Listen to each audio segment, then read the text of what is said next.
right, welcome everyone. Thanks for being here.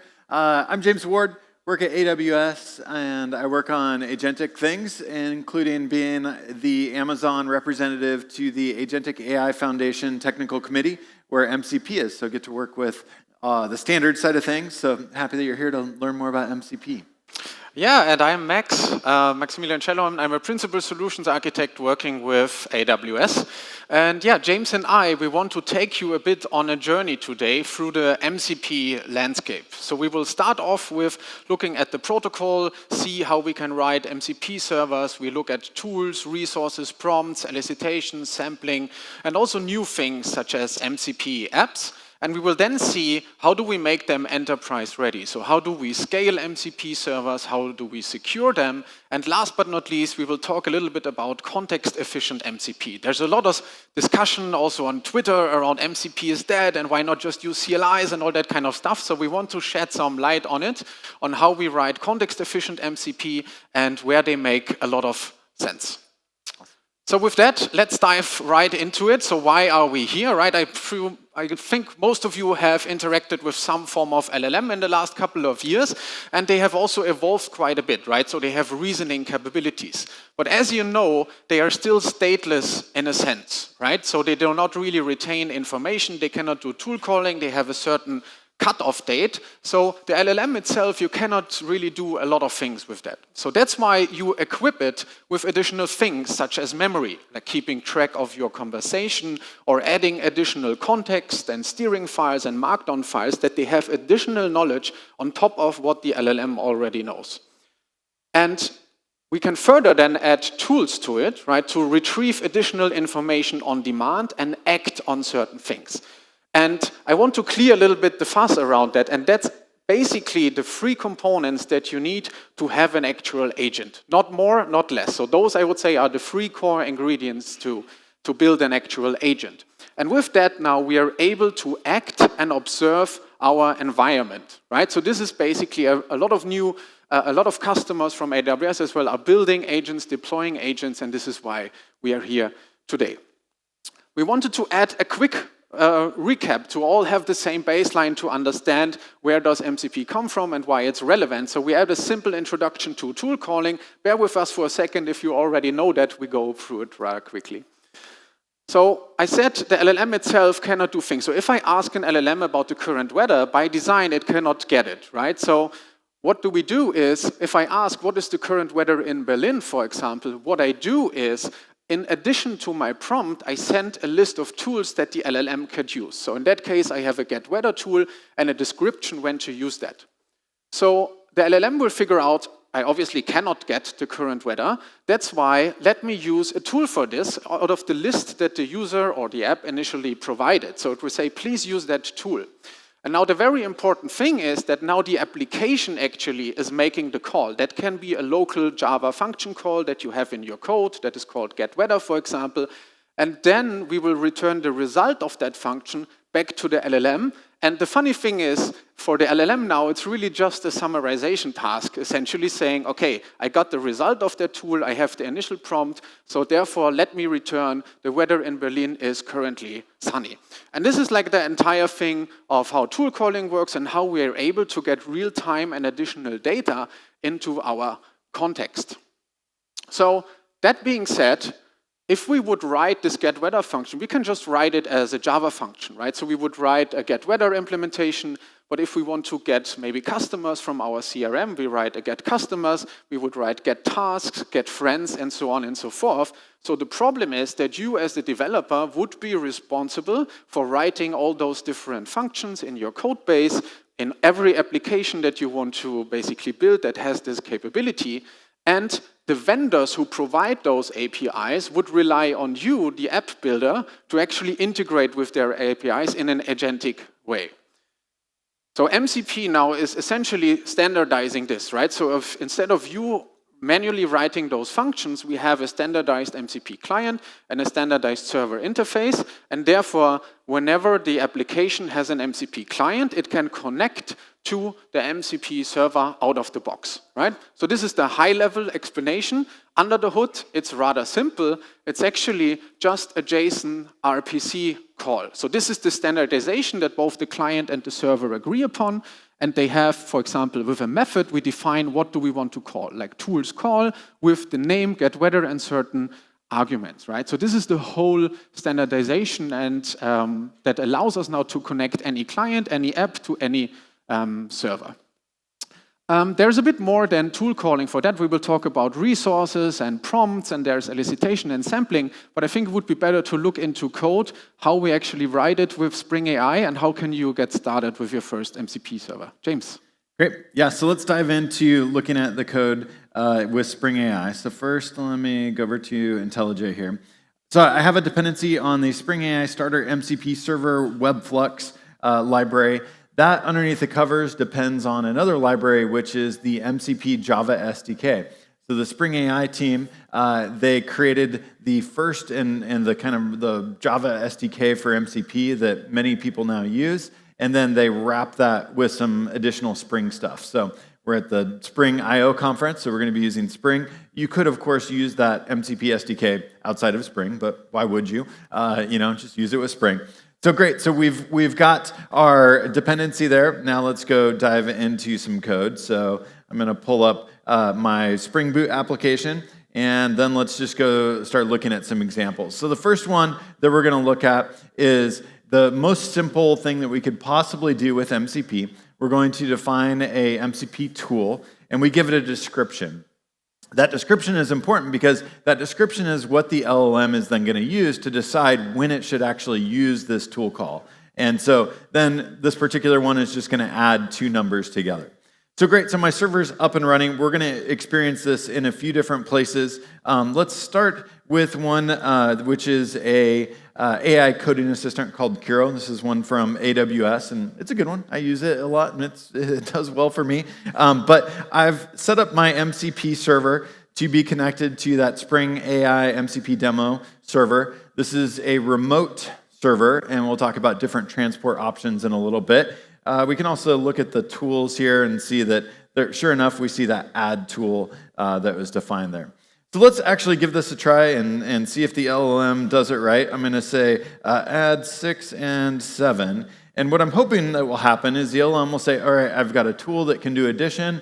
I can now take the thing that the user said, and I can decide to call that MCP tool with those parameters that have been parsed out. So sure enough, looks like the LLM did figure out that we have a tool to help it do this. And now let's say, yes, you need to approve. Initially, you can approve kind of forever, or you can approve just once. And great, now we see that my tool was called, my MCP tool was called, it returned the number. That went back to the LLM that did that kind of like compression, summarization of the result, the initial prompt, and then the result that came back. So that last line that we see there where it's 6 plus 7 equals 13, that's coming from the LLM, but we know that that 13 actually came from my tool call. It wasn't just hallucinated. Okay, so that's our quick example of that.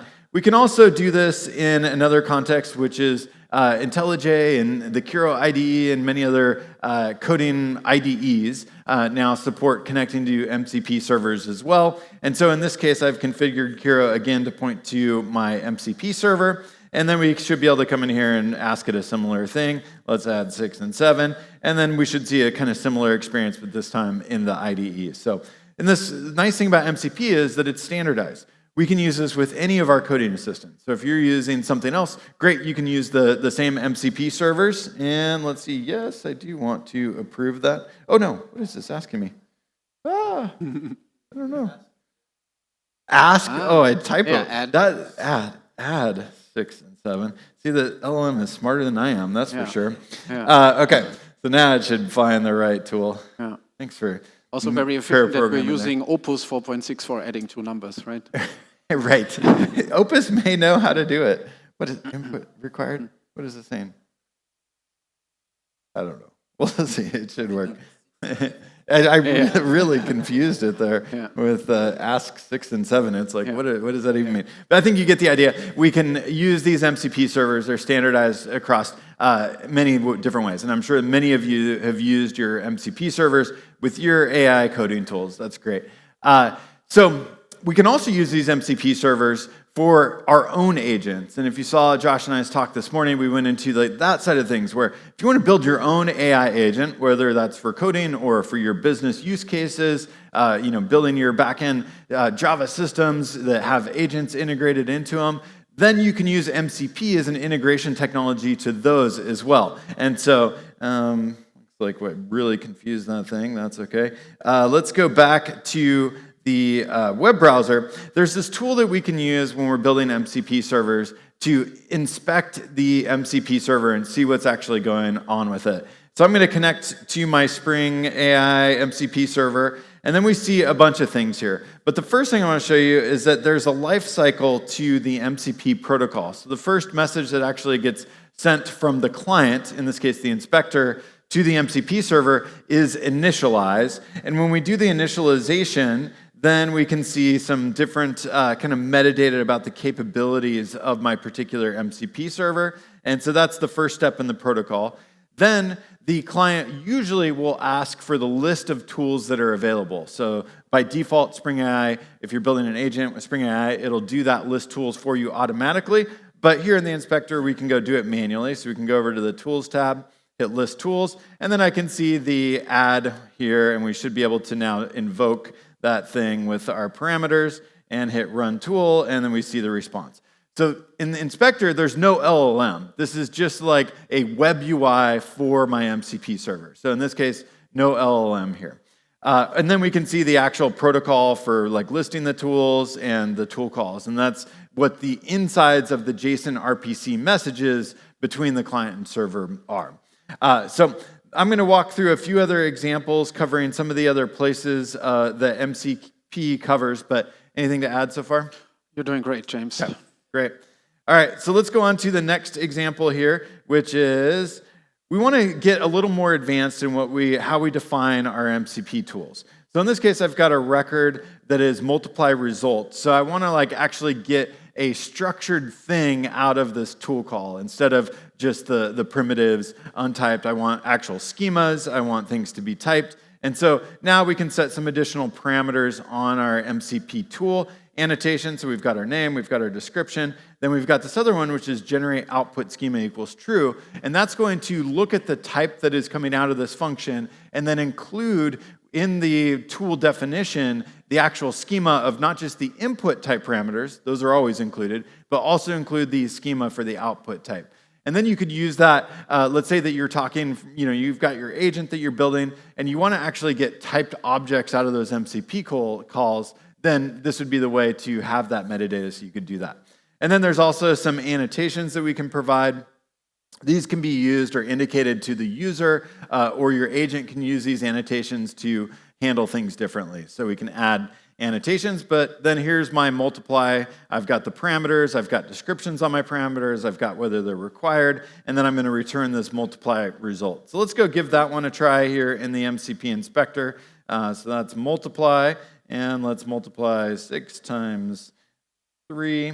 And we can see here the actual, so we know when we did that list tools, it included the output schema. So we see that now rendered here in the web browser. That's just indicating that, sure enough, we get that schema as we expected. But now let's go run this tool and see that now we should get a typed object, and it renders it both in a structured content and unstructured content, which looks the exact same for this particular case.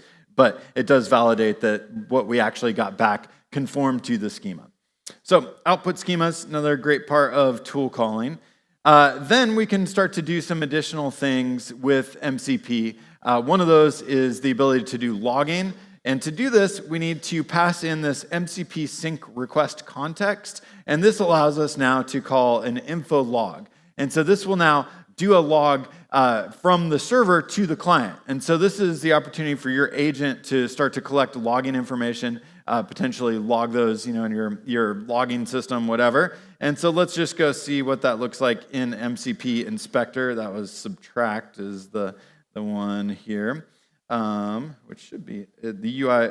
I didn't build this UI, so don't blame me, but it's a little weird. Got to scroll down there, and then we should get subtract. And we see that notification pop up down here in the bottom right. But obviously, if you're building your own AI agent or you're in an AI code assistant, it's going to decide what it wants to do with those log messages. Okay, so that's logging. A variation on logging is something called the ability to do progress updates. So in the divide one, what I'm doing is I'm, again, injecting that context in, and then I can, if I have a long-running task, can provide progress updates.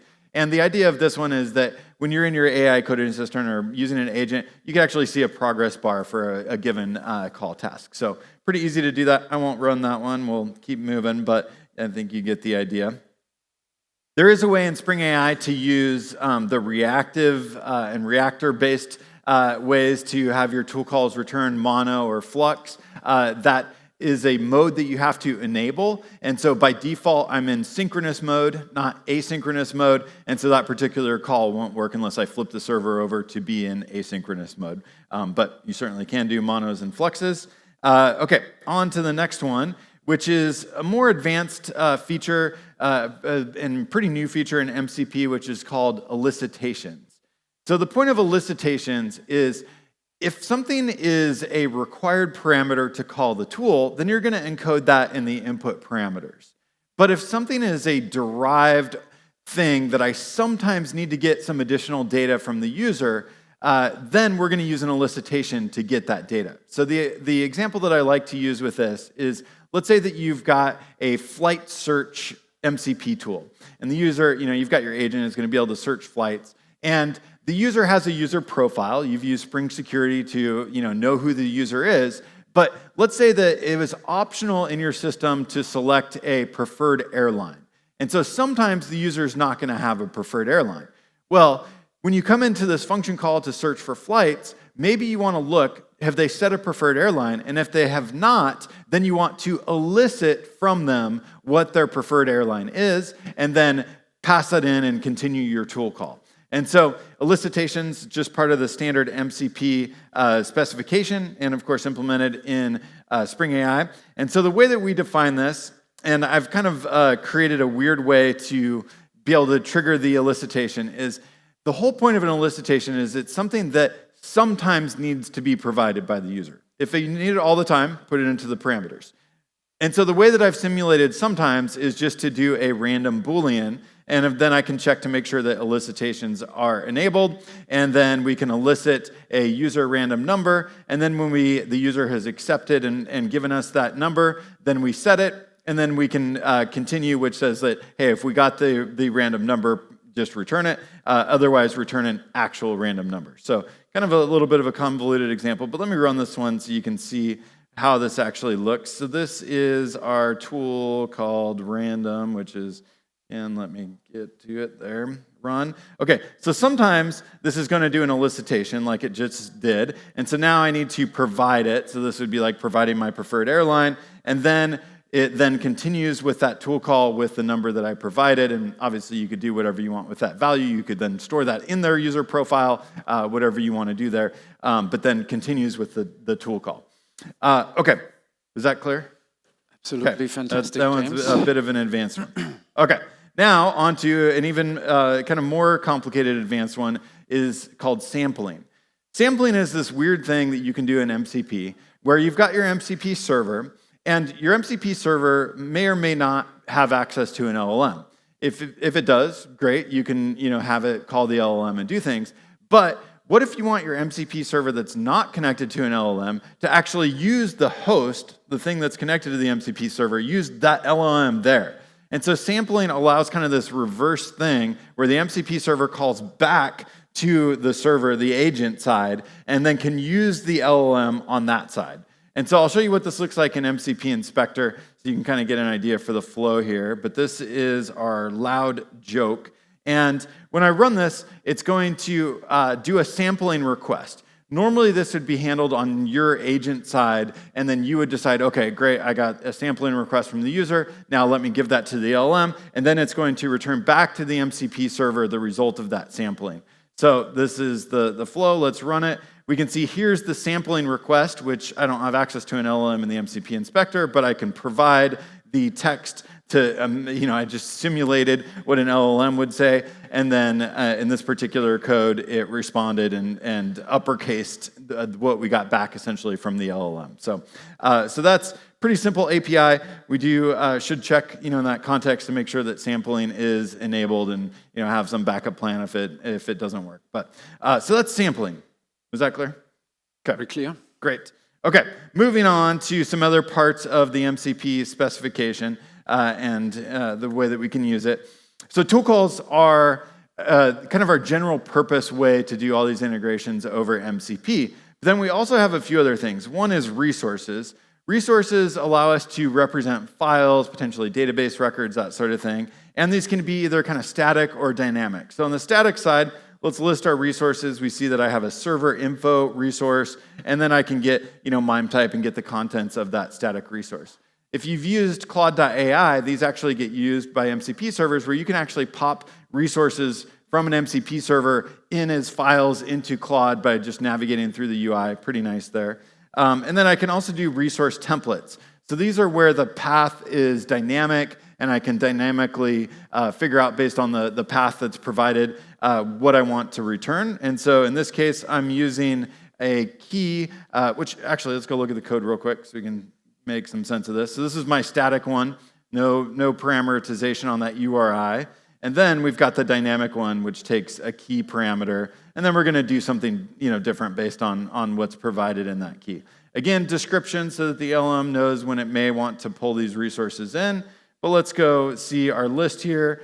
We've got a database URL, for example. We can read that resource and then get it back. So you can use this for text like we're seeing here. You can use it for images, whatever kind of resources that you want.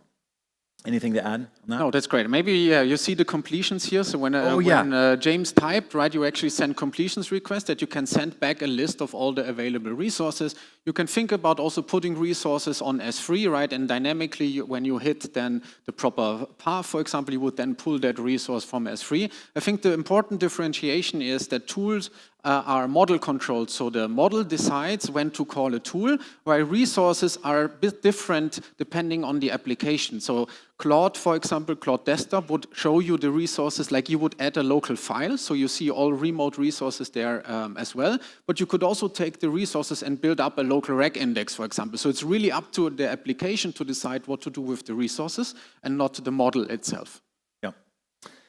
Yeah, and so as you're building your own AI agents, you're going to have to make those decisions on how you actually use all these different parts of MCP. If you're not building the agent, you're using a code assistant, whatever, then it's really up to that agent to decide how it wants to use these different parts of MCP. And there's a gigantic kind of matrix of compatibility for which agents support which parts of MCP. But I'll show you the next one, prompts. We kind of saw that a little bit earlier, but with prompts, we can get a prompt. And the prompt is a place where many of the code assistants already do support prompts, because what I can do is provide a kind of shortcut to a larger prompt through this prompt thing. And let me actually show you this one over in the Kiro CLI. So when I use prompts, I can first list them, and we'll see that I see an MCP server, and it has this greeting prompt. And then I can use this at syntax and say at greeting, and then I can provide a name. And what that is essentially doing is expanding this particular call, at greeting with my name, into a larger prompt, and then sending that over to the LLM. In this case, it's not very exciting. It just says, hello, James. So I'm actually telling the LLM, hello, James, which is kind of weird. And then the LLM is going to respond with that. Yeah. So. I mean, a good use case, for example, for prompts is think about if you provide the MCP servers to your users, maybe you want to give them already specific prompt templates on how to use the MCP server or certain workflows, how they should interact with your application, right? So it can be a very good starting point, right? Imagine your user connects to your MCP, they don't know what to do with it. You can have a prompt that maybe guides you through a structured process or something like that. Yeah. Yep.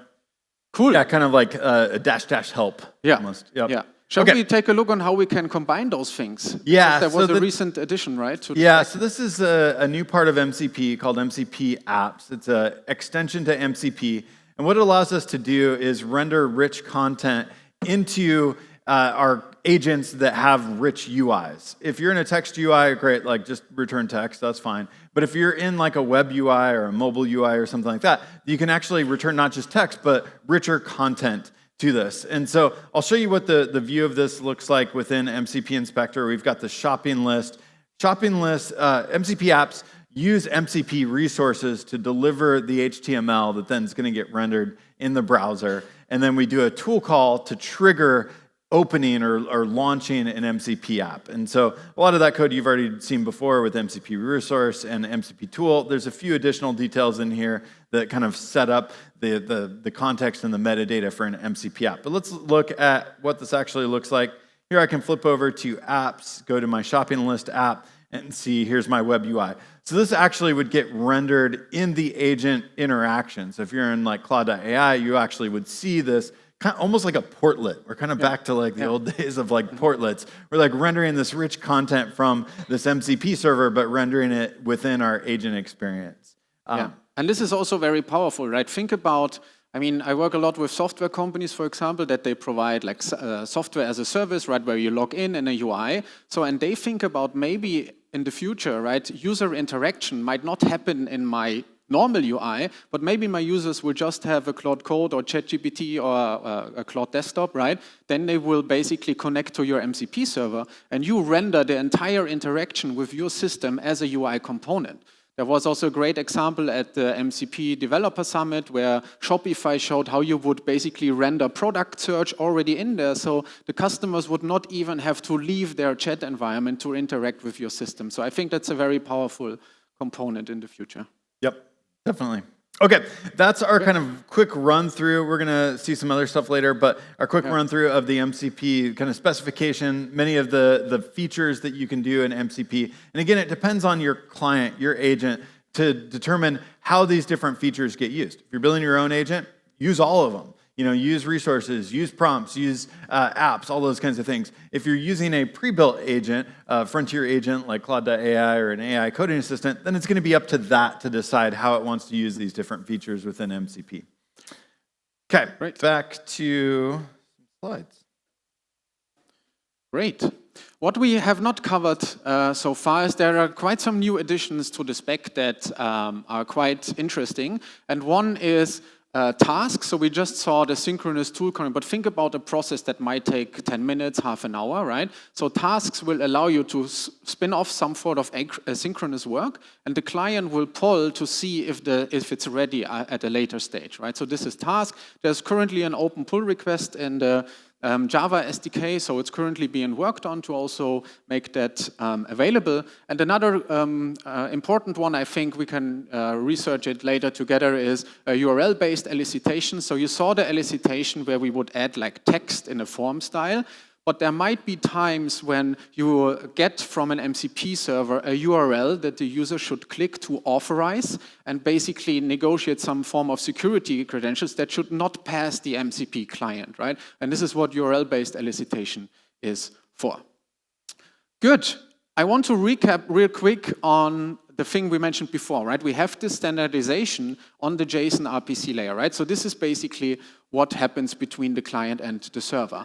But it doesn't matter on which channel this actually happens, right? So you can obviously send that also locally. So you might have heard about local MCP servers. Probably most of you have installed one, right? So you provide a command locally that you configure, like spinning up a jar via Java or npx or something like that.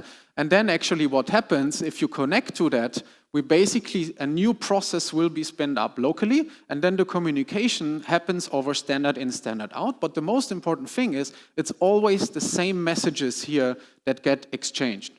Now what we can do is we can just switch the transport. So instead of doing local standard I/O, we can just use streamable HTTP, which is the other official transport, right? So instead of communicating via standard in, standard out, we use HTTP. This is what you have seen James doing with localhost, right? So now those very same messages are exchanged over HTTP. I think there are some fancy projects where someone built even SQS queues in between to exchange those things, but you get the idea, right? It's always the same messages.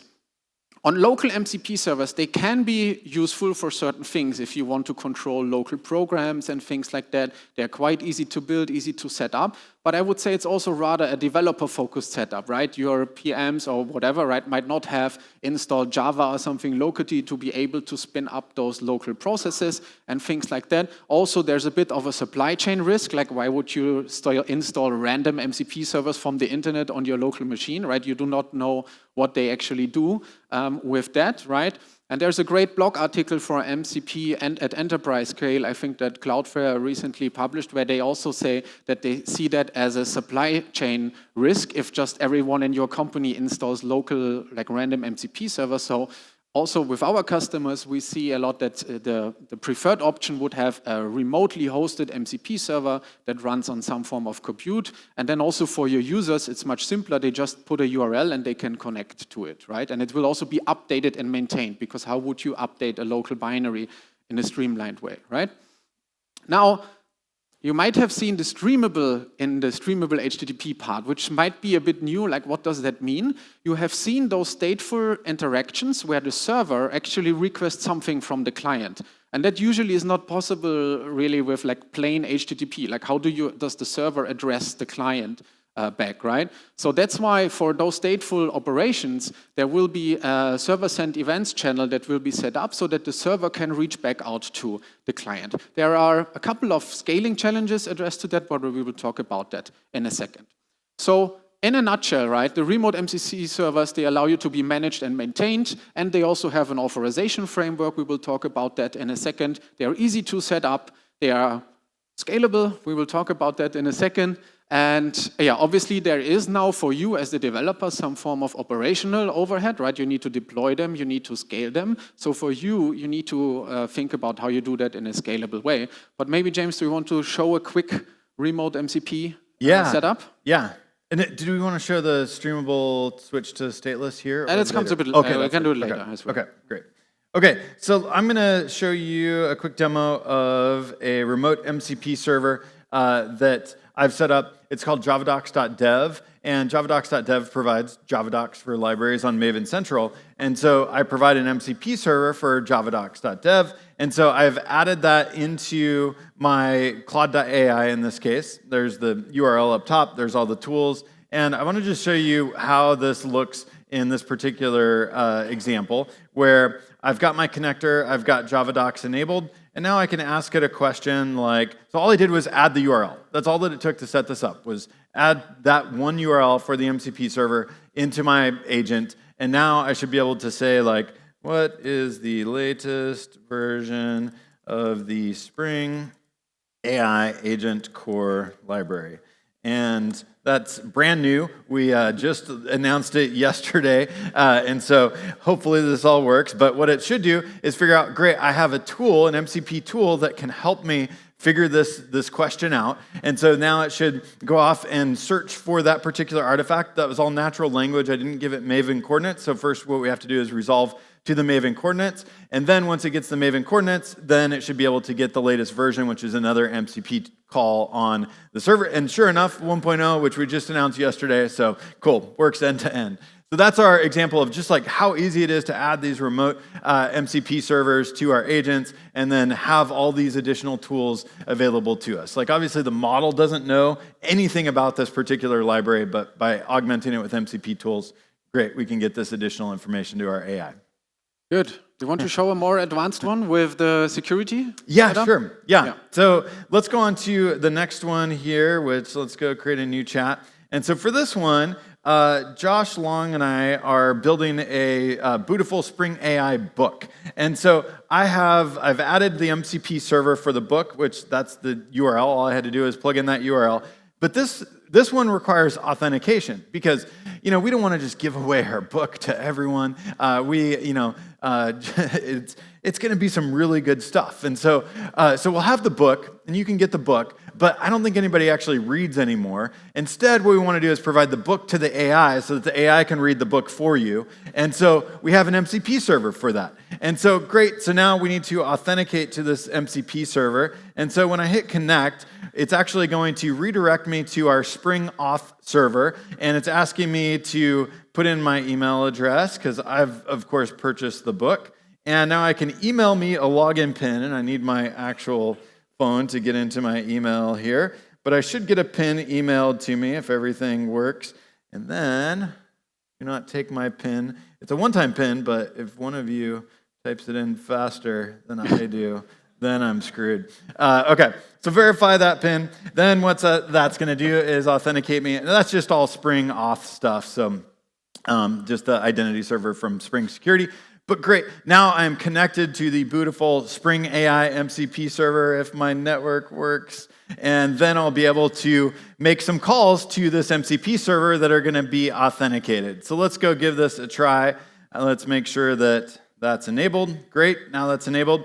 So now I can say, tell me about the beautiful Spring AI book. And then what that should see is, great, I've got a tool that can do that.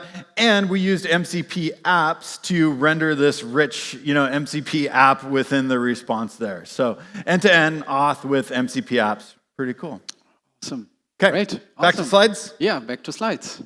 Awesome, because we want to dive a little bit deeper what actually happened under the hood when we do the entire offload, to get you a bit an idea what is also the standard behind it, right? So in general, they use OAuth, and I tried to cover the latest spec from November. The other one is currently still in draft mode, so there's a lot of changes and authorization, a lot of back and forth. I'm sure you know the pain, Daniel.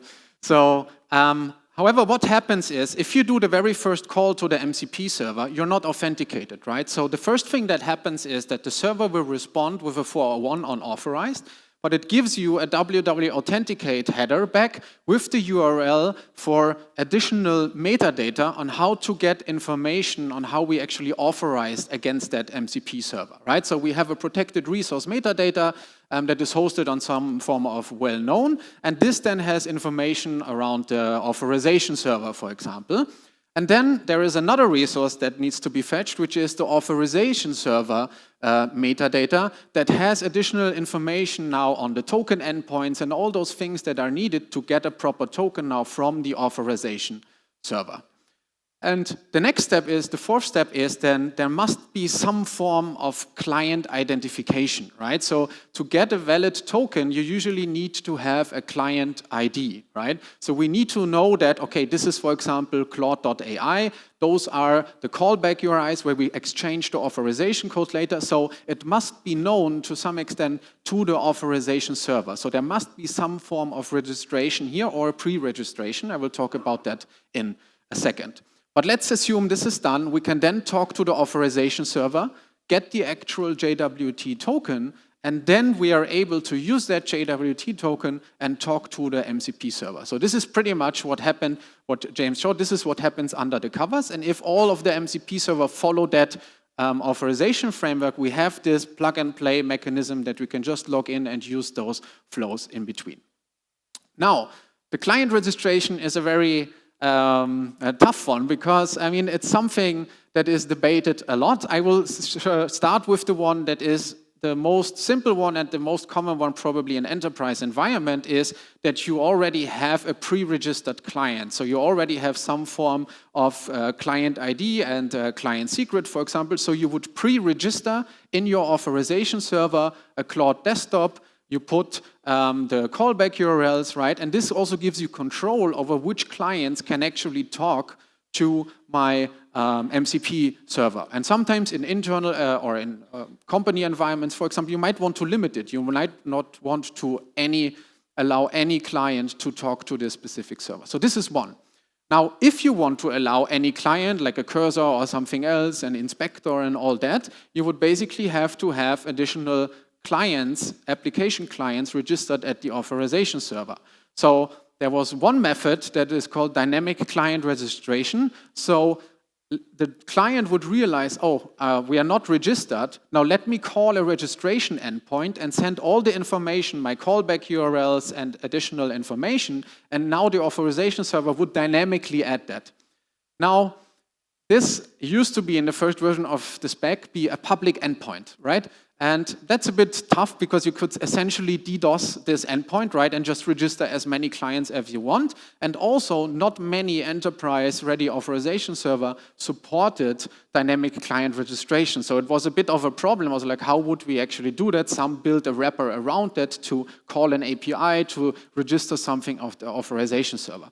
So we kind of, I think the ecosystem agreed that's not the best way forward, right? So there is something now in development that is called client ID metadata documents. So the idea is, instead of doing dynamic client registration, the client ID itself is a URL that must be hosted under HTTPS that has validated client information. So think about Claude Desktop would have an HTTPS URL with all those information that the authorization server would need. So when we send that, the authorization server gets this document and then knows, okay, this is that client and this is what I follow with them, right? And then I have an additional trust boundary in a sense.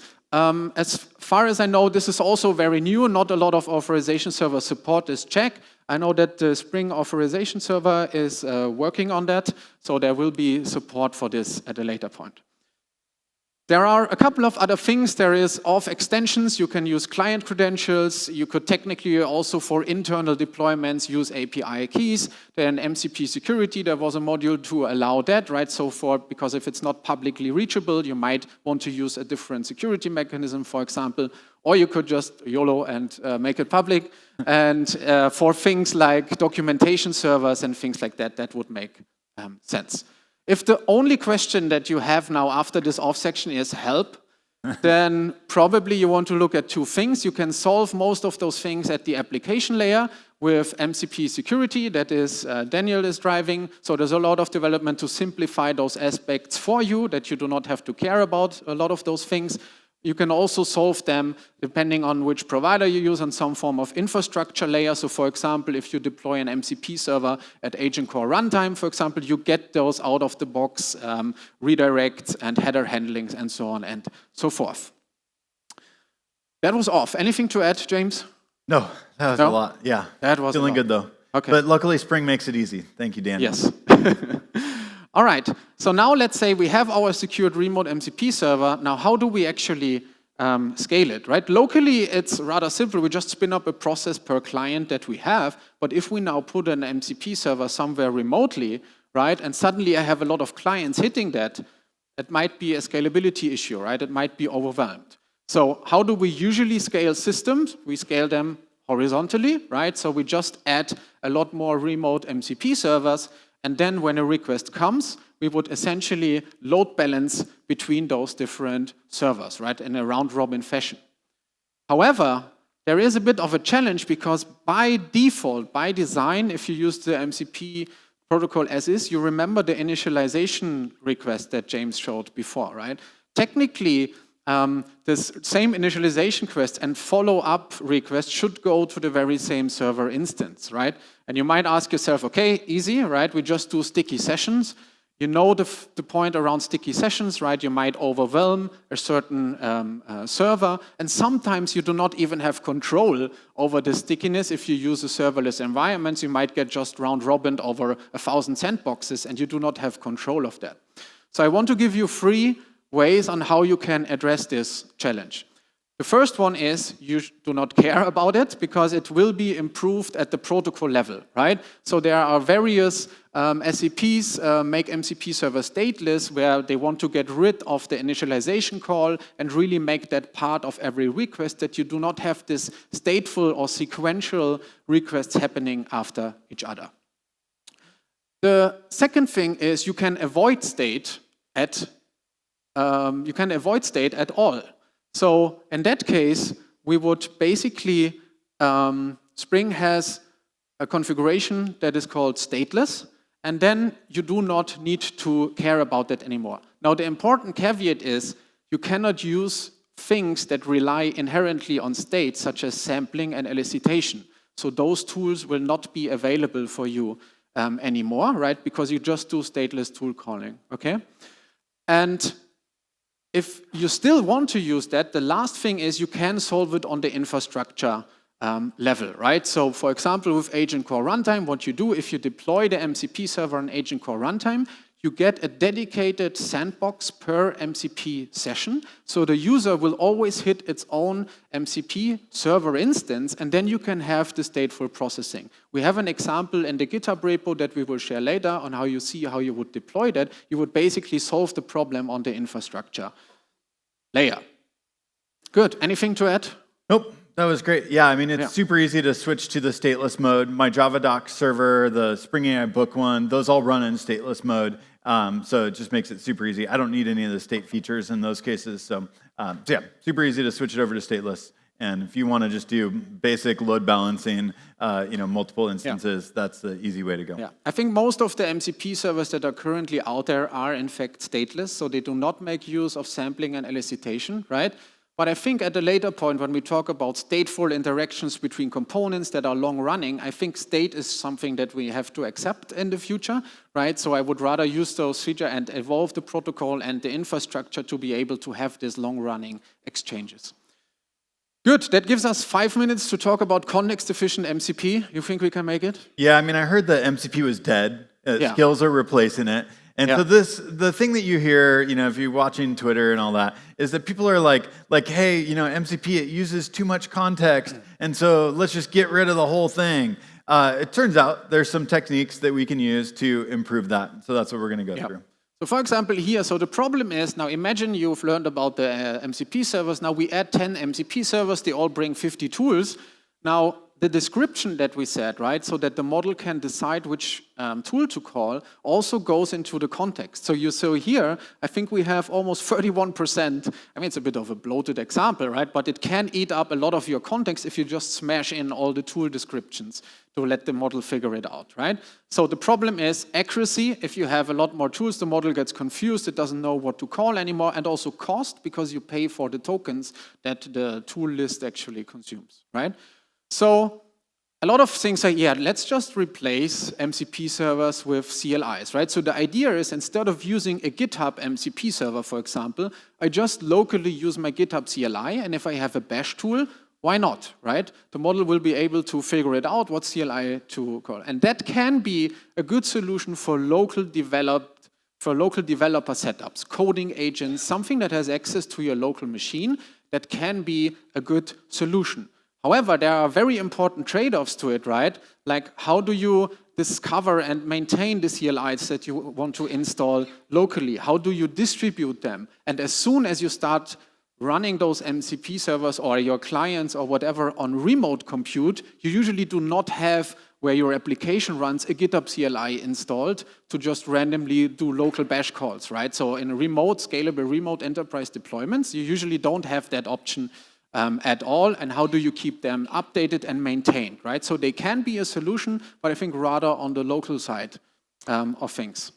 Yep. Yeah, and one thing I see that when people do these comparisons, MCP versus CLIs, one of the things they usually ignore is that oftentimes the agent, if it's trying to figure out how to use a CLI, has to do a bunch of actual turns with the LLM to figure it out. And so it's like, running the CLI with -- help, and then it's looking at the output and being like, okay, let me try these parameters. And then it's like, oh, that didn't work. Let me try these parameters in a different way. And so there is actually quite a bit of context in real world use of CLIs in this case as well. It's just like, the imagination is that, the LLM's never going to have to figure anything out. Turns out, nope.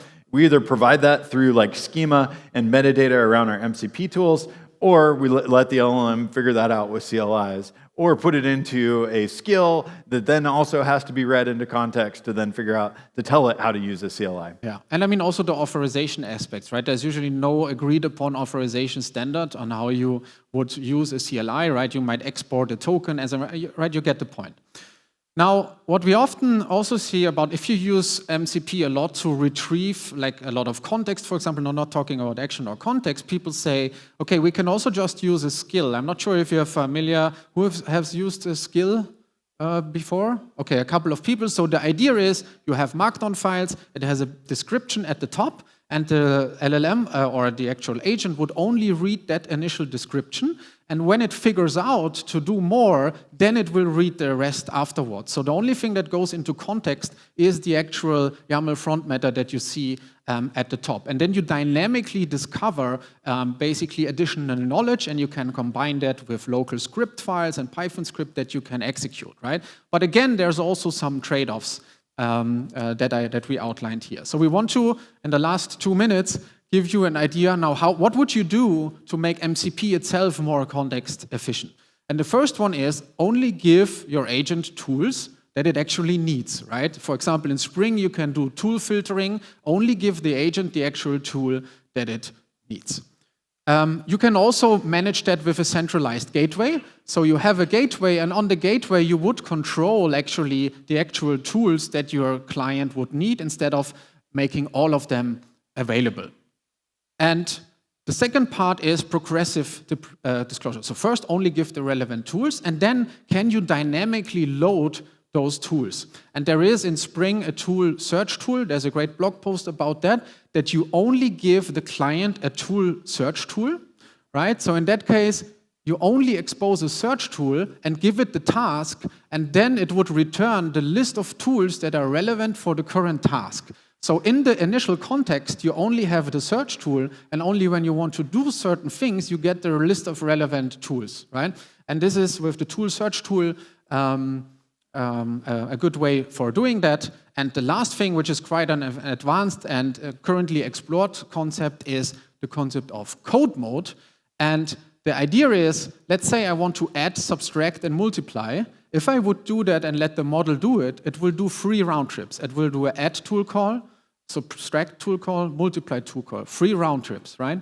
Now, if I already know that I only want to have the final result of that, you could let the agent write code in form of Java or Python code to make the tool calls in the code itself, and you only let the agent execute the code, so you only get the final result. So you're basically saving a lot of context if you do not need those intermediately results, for example. There's a great blog post on that, and this is to be further explored. With that, I think we're 1 minute over time, James. Yep. I hope that's okay. We went through the URL to the code repo. This is the URL to the code repository on everything that we shared throughout today. Also the deployments and also code mode, a bit of an example on how that would work. And with that, if I do not see any more phones, I would say thank you so much, and I hope there was something useful for you in this session. Thank you.